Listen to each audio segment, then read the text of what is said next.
Hey everyone, welcome back to OCD Recovery's YouTube channel, where today we're going to talk about solving doubt. This is arguably one of the biggest compulsions that people give into. I'm going to do a deep dive on how I stop this, why it's so important for you to stop this, why so many people think they are stopping this, but they're not, because I hear the questions they ask me on the calls because I'm their coach, and I went through this, and I work with so many different people.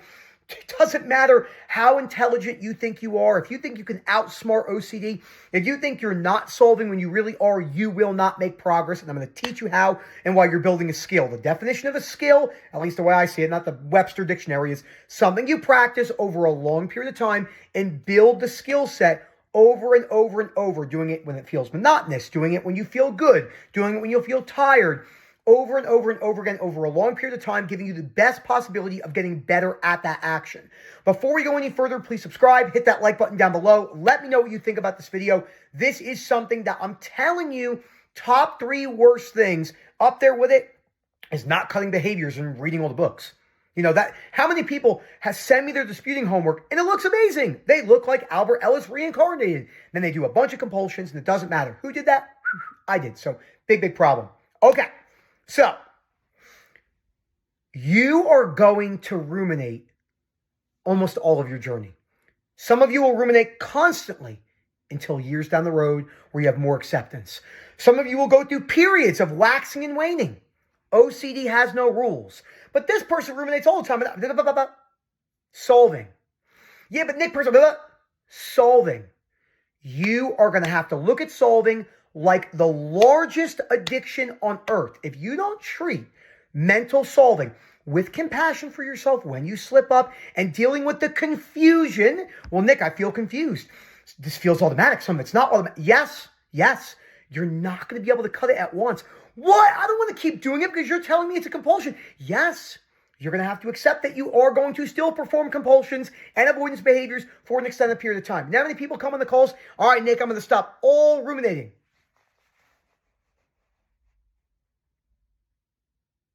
No, the fuck you're not. You are going to continuously perform compulsions. You're going to feel confused. You're going to have moments of clarity. Oh, I did it, false dawn, crash back down and burn. No, all that stuff. It's going to happen. That does not mean your long-term goal is not to bring down mental solving and learn to sit with confusion no matter how much the automatic rumination is screaming at you. Nick. Kid behind me. Nick. What's that saying? Brain fog. Nick. Instead of like, oh my God, Nick, stop. Oh my God. That is engagement. That is solving. Mantras, this radical acceptance idea of telling yourself in the moment things to calm yourself down. That is engagement. That is pushing away symptoms, not just thoughts, images, sensation, urges, or growing responses, or depression sensations, or DPDR, or chronic pain, the TMS and CRPS world, IBS, vertigo, all of that. Every person I've ever heard speak about like what to do in the moment when you're triggered, 99.9%, I want to say 100, but let's not be too black and white, 99.9999% are giving you not good advice. How do I know that? Because I work with thousands of people that come in and they're like, I'm stuck, I did an extensive ERP course or CBT course. Well-intentioned individuals, they mean well. You cannot understand this. It's impossible to understand this without having it. I could read 100 books on World War II. I don't know what the fuck it's like to storm Normandy Beach. I wasn't there. I don't care how much you know from Oxford. It's just the reality. This is just what we all know, but no one wants to accept it. Because there's some big articles out there that say, well, just stop ruminating. Just don't ruminate. That's like me breaking your kneecap with a hammer and you're screaming in pain. And I say, Nick, come on, Nick. Just don't be in pain. Just don't be in pain.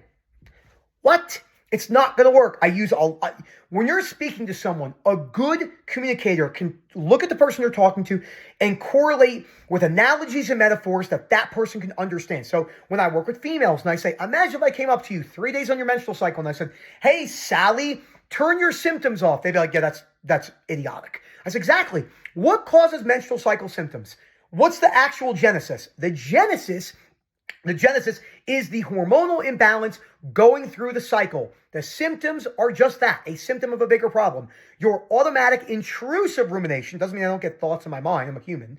The automatic intrusive rumination, the automatic urge to solve is twofold. It's your previous habits of solving 24/7, which are not going to go away for a long time. It's a skill. Again, it's a skill. a skill. It's going to take time, and it's going to be frustrating. You're going to hate me. You're going to want to virtually punch me. I get it. And it's stemming from your core fears. OCD is a belief disorder. I will say that again. OCD is a belief disorder that's stemming from more than likely a genetic, biological. We don't need to know any of that. It's cool to know, cool to look at. I just did a video called What Are the Causes of OCD because people ask me 24/7 on it. Fun to know, has very little applicability to your recovery. What matters is your belief systems in the now, your behaviors in your now, building patience, building consistency, and learning that you don't need to solve this now. Let's go through some practical examples. I'm talking to someone in the coffee shop, so the person in the camera I'm looking at. I'm talking to Rob, okay? I'd have to be like this, all right? He'll be looking at me like this, right? That tall fuck, what is he, like 7 foot? And I'm looking at him, and your brain, I mean, it's just, you feel it. The atomic bomb is going off inside you, just you can't sit still. Your brain's like, oh, you're going to be stuck forever. You're stuck forever. You're stuck forever. You're stuck forever. You can learn to let that be there, just like this. You can learn to let that be there without engaging with it. All right? As annoying as that sounds. No, that's not impossible. It's too automatic. You can, though. You're going to fuck up, but you can learn to do it. It's going to take time. Forgiveness of yourself. I'm being there's a little bit more tough love than even normal. Sure, compassion, empathy is there. I work with so many people that the amount of people that have told me this, they're like, oh, you are right. Like I didn't know if you were going to be able to give me that compassion and empathy and sympathy. Of course. But there's a time for it and there's not a time for it. This is not the time in this video for it. You got to treat this like an addiction. Yes, the compassion. Yes, you're going to mess up. Yes, secondary and tertiary disturbances. Primary problem, stop solving in your mind. Secondary problem, beating yourself up for not solving, well, that's not going to help you. So most people do that. I did it, but it was more anger. Some people have shame and guilt. You idiot. Come on, it's going to keep you stuck. Oh my God. Accepting that you're going to stay stuck for a while because you're going to continuously mentally solve as you're in pursuit of what you want. Acceptance of where you are whilst in pursuit of what you want is a critical component of OCD recovery. So I'm talking to Rob. Back to that example. Nick, you are stuck forever. You are a loser. You are fat. Sensory motor. They hate you. You're a loser. Blah, blah, blah, blah, blah, blah, blah. You're got brain fog. You don't know what the fuck's going on. Rob's what? After he gives you like a speech about his life and you're like, Mr. Panella, oh my gosh, I did this today. And that was a really cool experience in my life. What did you say to me? Blink, saliva. Oh my God, you're a loser. Oh my God, feel your belt line. You're so fat. You're obese. Blah, blah, blah.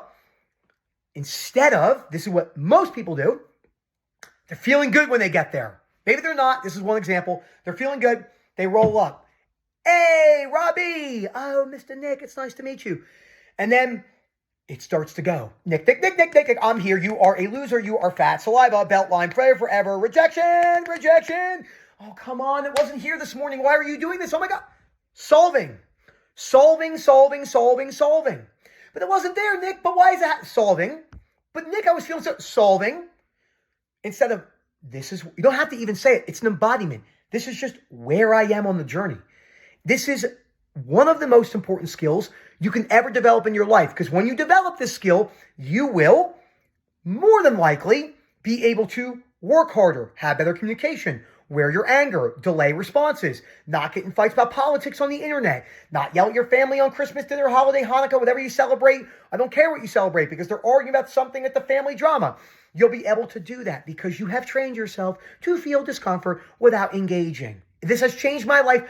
No doubt one of the most important skills I've ever developed in my entire fucking life. And I use it with everything. I don't get it perfect all the time. I'm a human. Okay? I'm very hyperhuman. So a little bit harder to me, maybe for other people. Just because I'm naturally 0 to 100.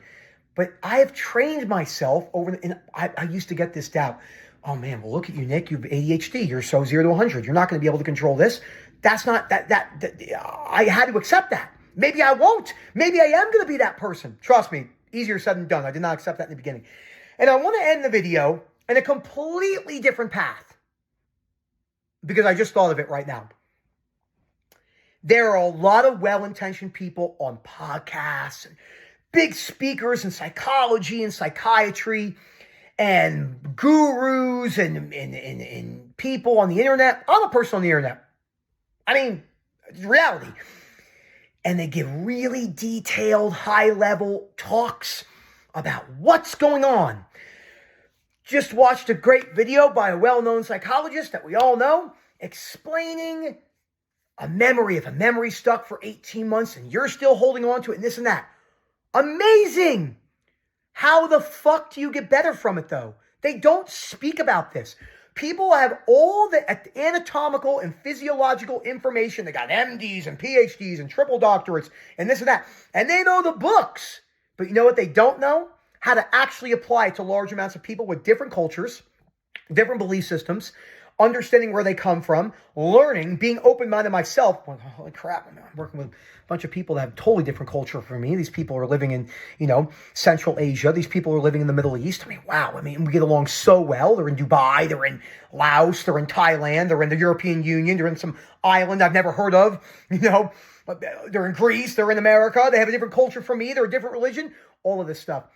And then learning that and applying it.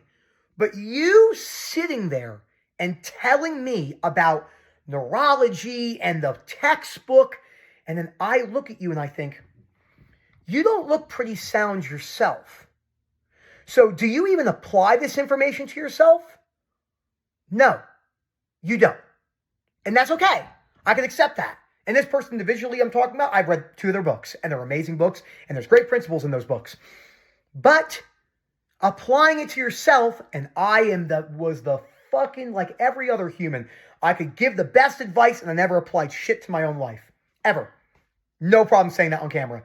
I was the talk the talk. I got the swag. I'm talking about it, and I never applied anything to myself. Ever. Because I was afraid of admitting that I didn't want to put the work in, or I was still stuck, or that and I just didn't want to do it. And I had all those fears in there. And I'm a human, and I had severe chronic OCD that put me in the mental hospital because I had no idea what was going on.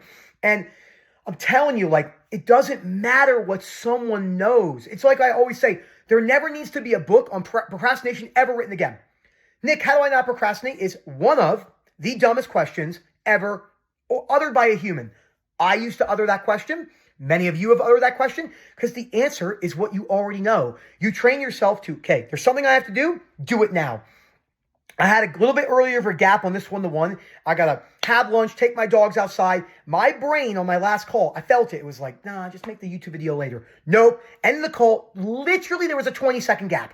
Turn the camera on right away. Open the lights so there's a little bit better lighting and turn it on. I don't believe it ever gets easier per se with procrastination. Maybe. Sure, there's some elements of that. You just get better at doing the things now. And you're not going to get it right all the time because you're a human. There never needs to be another book ever written on procrastination ever again. Zero. And there's many things in your procrastination. Now I'm just going down the rabbit hole. Procrastination, never again. Exercise research, never. Every lab could shut down tomorrow. All of them. Are we going to learn anything new that will make an actual difference to humans' lives when it comes to exercise physiology? More than likely not. Go to the gym, train hard, live close to failure, eat a balanced diet, do some cardio, the end. Goodbye. I mean, it's like, does it get any simpler than that? But we want to complicate it. It's not necessary. I'm telling you right now, many of you know what you have to do, but it feels so real and you're going to have ups and downs. You can learn to not solve. You can do it. Phil@ocdrecovery.com. Let me know what you think. Hope to hear from you soon. And as always, enjoy the rest of your day. Ow.